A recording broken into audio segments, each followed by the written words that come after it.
इस apparatus में एक ट्रांसपेरेंट ग्लास या प्लास्टिक का ट्रांसपेरेंट मग लेते हैं बड़े साइज का, बीकर लेते हैं बड़े साइज का, इसके बॉटम में 2 होल किया गया और रबर स्टॉपर की हेल्प से हमने इसमें 2 इलेक्ट्रोड, जो डार्क कलर का मोटा है वो इलेक्ट्रोड्स हमने डाला। Hello students, welcome to the learning hive. एक chemical equation and in particular एक बैलेंस केमिकल इक्वेशन हमें बहुत सारी इंफॉर्मेशन देता है, होना चाहिए। हम जब लिख रहे हैं तब भी, और जब हम कहीं किसी ने हमें दिया है हम पढ़ रहे हैं तब भी बहुत सारी इंफॉर्मेशन मिलती है। क्या, कैसे, क्यों? देखिए, इंफॉर्मेशन ऑब्टेन्ड फ्रॉम और conveyed bye a chemical equation. क्या क्या भाई? It involves the symbols and formula of all reactants and products. Simple language नहीं देना है, word name नहीं देना है। The relative amount in mole, जो केमिकल रिएक्शन में हम सब्सटेंसेस को रखते हैं उसकी मास के लिए स्पेशल यूनिट होता है मोल। It is not ग्राम और किलोग्राम, it is मोल। हमने क्या देखा है, हमने इस मोल को अभी शायद नहीं पढ़ा इस वर्ड को, तो यहाँ पर हम क्या करते हैं केमिकल इक्वेशन में जो रिलेटिव नंबर्स देते हैं ना किसी भी सब्सटेंस के लिए, हर एक सिंबल के लेफ्ट साइड में जो नंबर्स पुट किया जाता है सेम फॉन्ट साइज का, जो नंबर हमें बताता है नंबर ऑफ एटम्स, बेसिकली वो नंबर डिसाइड करेगा मोल। तो it involves the relative amount of reactant and product. Balance chemical equation की बात कर रहे हो, फिर से एक बार ध्यान रखेंगे। The physical state in the reaction, कैसे भाई? अगर कोई सब्सटेंस सॉलिड्स फॉर्म में यूज हुआ है उसके सिंबल के राइट साइड में सबस्क्रिप्ट में एस लिखेंगे। अगर कोई लिक्विड स्टेट में इन्वॉल्व हुआ है right side of the symbols bracket में एल लिखेंगे। गैसियस स्टेट में जी लिखेंगे।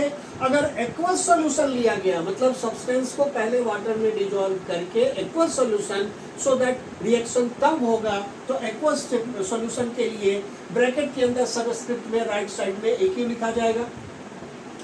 अगर किसी रिएक्शन में गैस इवॉल्व होती है, प्रोड्यूस होती है, तो उस सिंबल के बगल में अप एरो दिखाते हैं। जी भी दे सकते हैं और अप एरो की ये रिएक्टेंट नहीं, प्रोडक्ट के रूप में हमें गैस इवॉल्व हुई है तो अप एरो। उसी ढंग से अगर रिएक्शन में कोई सॉलिड सब्सटेंस फॉर्म होती है, एज प्रोडक्ट कोई चीज फॉर्म होता है सॉलिड, तो वहां पर हम लिखेंगे डाउन एरो, इसे कहते हैं प्रेसिपिटेट, डाउन एरो।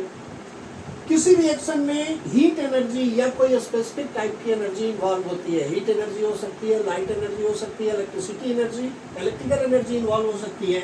एरो के ऊपर हीट लेटर वर्ड या इलेक्ट्रिक करंट वर्ड या लाइट वर्ड देंगे। अगर हीट है तो यहाँ पर एक ट्रायंगल का साइन देते हैं, ये ट्रायंगल का साइन भी हीट एनर्जी की इन्वॉल्वमेंट बताता है। या स्पेसिफिक टेम्परेचर केल्विन में, प्रेफरेबली केल्विन में, SI unit of temperature kelvin, वो हम एरो हेड के ऊपर लिखते हैं। किस रिएक्शन की अकरेंस के लिए ये स्पेसिफिक टेम्परेचर चाहिए। स्पेसिफिक कंडीशन और भी हो सकते हैं, जैसे कोई खास रिएक्शन एक स्पेशल प्रेशर पे ही बन सकता है, एरो हेड के ऊपर हम देंगे, जो बीच में रिएक्टेंट और प्रोडक्ट के बीच में एरो देते हैं। ये सारी कहानी उसी में चल रही है, चाहे वो हीट की इन्वॉल्वमेंट हो या प्रेशर या कोई दूसरा कैटलिस्ट। एरो हेड के ऊपर हम बीच में जो रखते हैं वहां पर हम स्पेसिफिक प्रेशर ATM या कैटलिस्ट, कोई दूसरा मेटल हो सकता है या दूसरा सब्सटेंस हो सकता है, उसका symbol. So these are essential informations जो अगर हमने कोई इक्वेशन पुट किया है तो ये जरूर से इन्वॉल्व होना चाहिए, और अगर हमें मिल रहा है तो उस इक्वेशन में ये सारी चीजें होती हैं, हम उस इक्वेशन के बारे में सारी चीज समझते हैं। Balancing of a chemical equation, एक और एग्जांपल देखते हैं। इसमें मैंने कुछ और चीजें अभी तक आपको बताई है। कोई इक्वेशन दे रखा है, ये स्केलेटल इक्वेशन है, इसको अगर बैलेंस करना है तो हीट एंड ट्रायल मेथड में हम ये टेबल बनाते हैं। बाद में ये टेबल आपने इतनी प्रैक्टिस करी है कि वो मन में टेबल फॉर्म कर जाता है, आपको जरूरत नहीं है हर बार ये दिखाने की, बट इनिशियल स्टेज में ये जरूरी है। मैंने यहाँ पर क्या डिफरेंट करना है वो देखे ध्यान से। आपका एलिमेंट क्या इन्वॉल्व है? Aluminium, correct. आपका क्या इन्वॉल्व है? हाइड्रोजन। आपका क्या इन्वॉल्वमेंट है? Sulphur and oxygen. अब ध्यान देंगे, यहीं पे बात डिफरेंट करने जा रहा हूं। मैं लिखने जा रहा हूं SO4 यानी एलिमेंट और आयन। SO4 2 माइनस, चार्ज की बात नहीं है क्योंकि ओवरऑल बैलेंस रहेगा, मैं चार्ज नहीं मेंशन कर रहा हूं, होता है लेकिन फिलहाल नहीं, एक एक स्टेप करके आगे बढ़े। ये मैंने क्यों लिखा, एल एच तक तो वही है, एलिमेंट का नाम सिंबल मैंने लिखा, लेकिन एस और ओ को अलग अलग की बजाय मैंने SO4 एक साथ लिखा। बड़ी इंपॉर्टेंट चीज है यहाँ पर, ये इसलिए हम लिख सकते हैं और ये सेफ होगा क्योंकि रिएक्टेंट साइड H और SO4, दो H और SO4, और दूसरी तरफ SO4 की आइडेंटिटी एज इट इज है। SO4 जो इधर है वही SO4 इधर है, उसकी ओवरऑल काउंटिंग कुछ चेंज हुई है मान सकता हूं, लेकिन एज ए होल SO4 और SO4 यानी सल्फेट आयन उधर भी है, सल्फेट आयन इधर भी है, यही इंपॉर्टेंट है जो कि हमने देखना है। ये हमारा टाइम सेव करता है, इंडिविजुअल करोगे होगा वहां पर भी ज्यादा अच्छी बात है, लेकिन टाइम सेव करना, टाइम एक इंपॉर्टेंट बात है। तो आपको देखना पड़ेगा इस प्रोसेस को यूज करने के पहले कि क्या जो आइडेंटिटी है एक पर्टिकुलर ग्रुप ऑफ एटम्स की, आयंस की, क्या दूसरी तरफ भी वही मेंटेन है या नहीं है। अगर नहीं है तब तो ये नहीं करेंगे, SO4 की जगह SO3 होता, S और O अलग अलग होता तो हम नहीं कर सकते थे, लेकिन यहाँ पर हम कर सकते हैं। यही चीज इसलिए मेंशन किया, एक एडिशनल टाइम आपको दिया कि भाई इस चीज को देखें। करस्पॉन्डिंग काउंटिंग देखें, एल्युमिनियम का 1 है रिएक्टेंट साइड, हाइड्रोजन का 2 है और सल्फेट का 1 है। क्लियर। प्रोडक्ट साइड में एल्युमिनियम के 2 हैं, सल्फेट के 3 है, SO4 ब्रैकेट के बाहर राइट साइड में 3 है तो सल्फेट का 3 है और हाइड्रोजन का 2 है। ऑब्वियसली काउंटिंग बैलेंस नहीं है, यही तो काम हमने करना है। तो आमतौर पे करते हैं हम, स्टार्ट कहां से करें, ये स्टार्ट करते हैं हम नॉन मेटेलिक पार्ट नेगेटिव वाले से। तो सल्फेट आयन नेगेटिव है, यहां से मैं स्टार्ट करते हैं, राइट साइड में 3 है, इधर 1 है, इसका मतलब ये 3 से मल्टीप्लाई किया जा सकता है। ठीक है, 3 और 3, लेकिन सल्फेट का जो 3 है वो बाय डिफॉल्ट हाइड्रोजन को भी 3 से मल्टीप्लाई कर देगा, ये दोनों साथ में चलेंगे, पीछे भी बता रखा है। आपकी एक तरफ की मल्टीप्लिकेशन में और किसे डिस्टर्ब किया, तो SO4 H2 के साथ अटैच है, एज ए होल ये मॉलिक्यूल है, तो ये 3 से दोनों करेगा। ये तो हो गया बैलेंस सल्फेट आयन, लेकिन हाइड्रोजन 2 3 जा 6, इधर 2 है, इधर 3 करना पड़ेगा। इस 3 ने किसी और को डिस्टर्ब नहीं किया क्योंकि हाइड्रोजन अकेला इधर है, सेपरेट कंपाउंड के रूप में या एक प्रोडक्ट के तौर पे, इसने किसी को नहीं किया। तो हमारा H और SO4 वाला बैलेंस हो गया। अब बारी आती है एल्युमिनियम की। एल्युमिनियम इधर 1 है, इधर 2 है, इसका मतलब इधर 2 से कर दे मल्टीप्लाई। अब इस 2 ने क्या किसी और को, रिएक्टेंट साइड इस 2 ने किसी और को डिस्टर्ब किया नहीं, बस हमारा काम क्लियर है, खेल खत्म है। अब लिखते हैं सारी चीजों को। एल्युमिनियम रिएक्टेंट साइड, एल्युमिनियम कितना है हमारे पास, 2 है, 2 1। सल्फेट H2 और SO4, H2 और SO4 रिएक्टेंट साइड हमने किससे किया, कॉमनली 3 से मल्टीप्लाई किया। और प्रोडक्ट साइड ये हमारे पास एज इट इज है, एल्युमिनियम और सल्फेट में कोई हमने चेंजेस नहीं किए थे, ये एज इट इज है। लेकिन हाइड्रोजन जो गैस इवॉल्व हुई वो 3 से मल्टीप्लाई हुआ, 3 इज रिटन हियर। तो ये ध्यान में रखें कि जरूरी नहीं है हर एक एलिमेंट को मैं स्प्लिट करके सभी का एलिमेंट का हम सिंबल लिखते चलें। टाइम बचाने के लिए अगर कोई ग्रुप ऑफ एटम्स जिसे हम आयन कहते हैं, अगर उसकी identity as a whole circle किया है, दूसरी तरफ भी एज इट इज है, तो आप इस चीज को छोड़ दें, उसे स्प्लिट करके अलग अलग करने की जरूरत नहीं है। सो वेरी इंपॉर्टेंट, फिर से कहूं, प्रैक्टिस प्रैक्टिस प्रैक्टिस। इस चैप्टर का नेक्स्ट हमारे पास जो इंपॉर्टेंट चीज है वो है types of different chemical reactions. कितने टाइप के रिएक्शंस होते हैं। To make the topic easy हमने उसको स्प्लिट करके देखना होता है कि भाई क्या है। एज ए होल पूरे चैप्टर में केमिकल इक्वेशन और रिएक्शंस की बात हो रही है, लेकिन हम स्प्लिट करके थोड़ी सी इंफॉर्मेशन को और ज्यादा उस पर कमांड बनाएं। तो types of chemical reaction, the first one is combination reaction. जैसा नाम से ही पता चल रहा है, कॉम्बिनेशन यानी कंबाइन करना। It is the reaction in which two or more substances मतलब reactants combine to give a single product. Sometimes इसे आप एडिशन रिएक्शन भी कह सकते हो।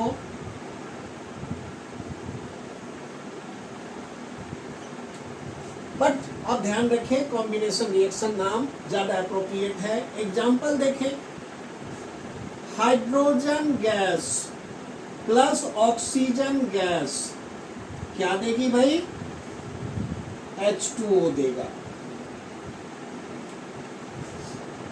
वेरी सिंपल या डिफिकल्ट है?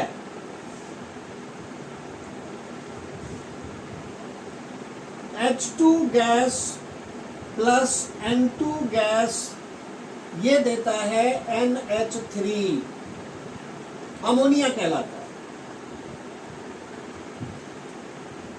Carbon plus oxygen burning process से ये देता है कार्बन डाइऑक्साइड गैस। तो सेकेंड टाइप का हमारा केमिकल इक्वेशन होगा, ये है डिकम्पोजिशन रिएक्शन। ऑब्वियसली आप डेफिनेशन देखें, ये कॉम्बिनेशन का उल्टा है। पहले देखें, it is the reaction in which a single substance splits to give two or more simpler substances. लेकिन इस टाइप के रिएक्शन के लिए आपको हीट एनर्जी की इन्वॉल्वमेंट होगी ऑन हीटिंग और on exposing the substance to light, sunlight etcetera, और by passing electric current through its, जो सब्सटेंस हमने लिया उसके एक्वस सॉल्यूशन या उसके मोल्टेन स्टेट से। तो ऐसे जो इक्वेशन हुए, ऐसे जो केमिकल रिएक्शन हुए, वो डिकम्पोजिशन मतलब सिंपल कहें तो एक सिंगल सब्सटेंस स्प्लिट होके दो या दो से अधिक सिंपलर सब्सटेंस देती है। तो according to the specific type of energy involve, ये जो है वो फर्दर 3 सब टाइप का होगा। It is of 3 types. पहला, हीट एनर्जी की इन्वॉल्वमेंट, क्या लिखेंगे? थर्मल डिकम्पोजिशन,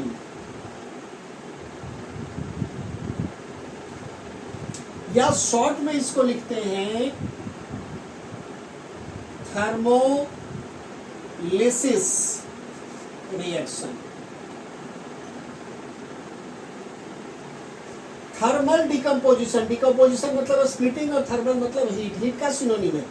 और यहां पर देखें तो थर्मो, ये सिनोनिम का एक पार्ट लिया गया हीट एनर्जी का, और लिसिस का मतलब होता है to split, heating to split, heat energy की इन्वॉल्वमेंट स्प्लिट कराने के लिए थर्मोलिसिस रिएक्शन। बस a single substance splits to give 2 or more simpler substances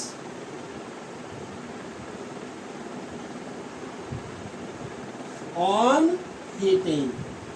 heat energy जरूरी है।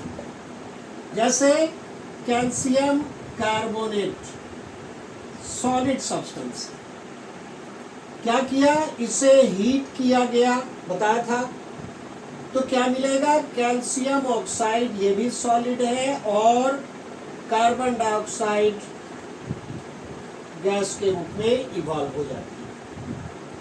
कैल्शियम कार्बोनेट मार्बल का केमिकल फॉर्मूला है, लाइमस्टोन का केमिकल फॉर्मूला है, जो बोर्ड पे चौक से लिखते हैं, व्हाइट बोर्ड, व्हाइट चौक से, वो उसका केमिकल फार्मूला है। तीनों का केमिकल फार्मूला कैल्शियम कार्बोनेट। इसको पाउडर बना के इसको हीट करेंगे तो ये स्प्लिट होके कैल्शियम ऑक्साइड और कार्बन डाइऑक्साइड गैस देगी।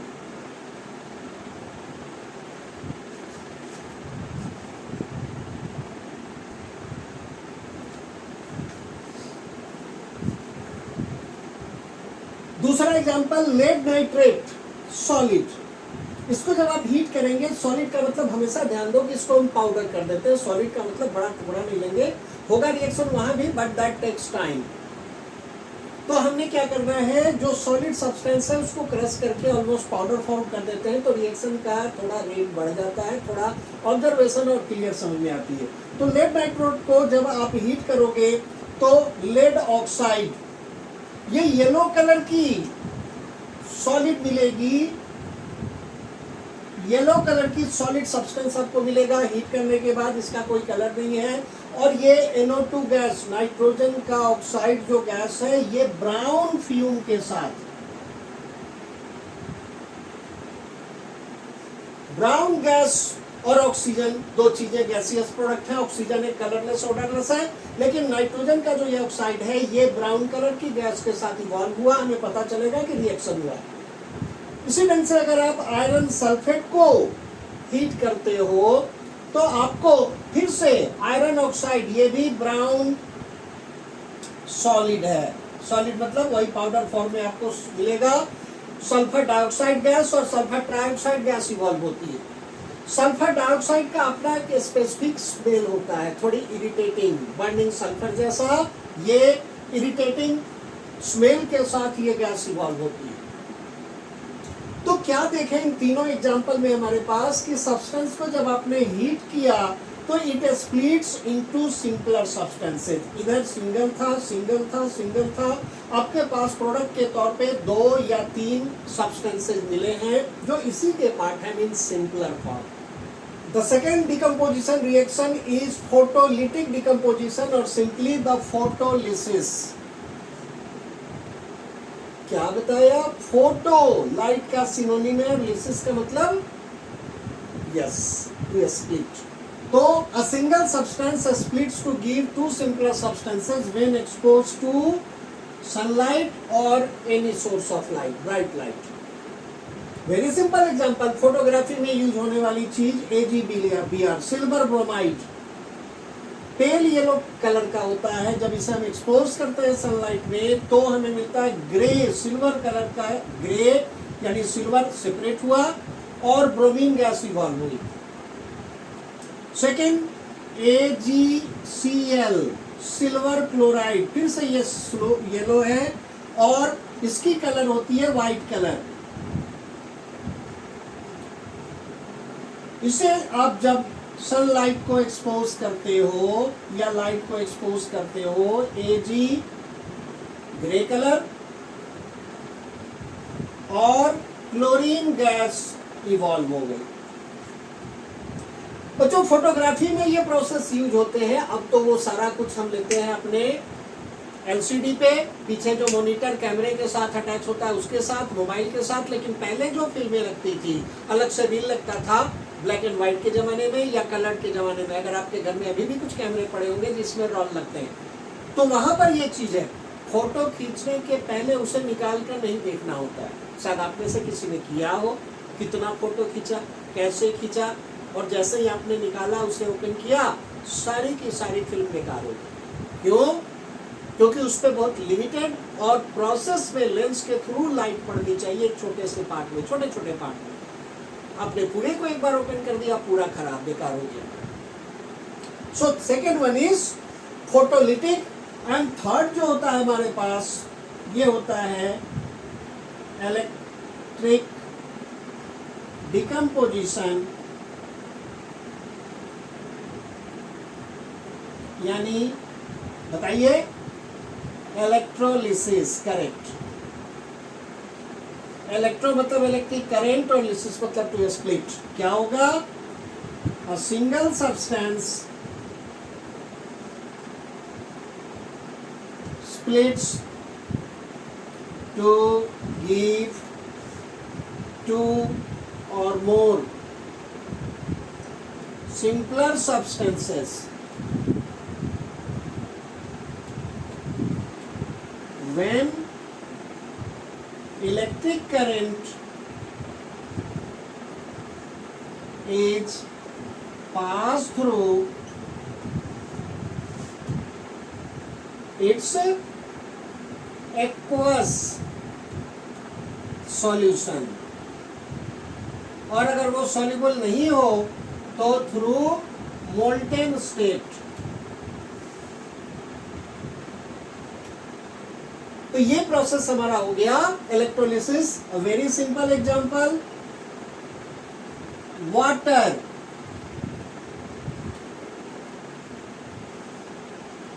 इलेक्ट्रिसिटी पास कराते हैं, लेकिन सिंपल वाटर नहीं, थोड़ा सा इसमें acidic medium by pouring few drops of acids, तो मिलता है हाइड्रोजन गैस और ऑक्सीजन गैस। अब बैलेंस करने की बात हर जगह होती है, यहाँ भी बैलेंस करें, 2 पुट करना पड़ेगा, 2 पुट करना पड़ेगा, यहाँ भी 2 पुट करना पड़ेगा, यहाँ 2 पुट करना पड़ेगा, यहाँ भी 2 पुट करना पड़ेगा, यहाँ 2, दैट्स ऑल, बैलेंस हो गया।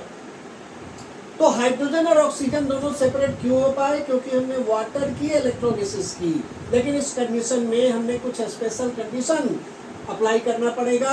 सबसे पहला तो जो टाइप ऑफ केमिकल रिएक्शन है, केमिकल डिकम्पोजिशन रिएक्शन है, उसके लिए इलेक्ट्रिकल एनर्जी इन्वॉल्वमेंट है, और केवल इलेक्ट्रिकल एनर्जी नहीं बल्कि इस रिएक्शन को थोड़ा फास्टिंग करने के लिए, क्योंकि वाटर जो प्योर वाटर होता है ये कंडक्ट नहीं करता इलेक्ट्रिसिटी, और अगर कंडक्ट नहीं करेगा तो वो रिएक्शन नहीं हो पाएगा प्रॉपर। तो क्या करें, उसमें हम फ्यू ड्रॉप्स कुछ एसिड की डाल देते हैं, HCl, या कुछ नहीं, लेमन का एक्सट्रैक्ट थोड़ा सा उसमें डाल दें, बात खत्म, एसिडिक मीडियम बन गई।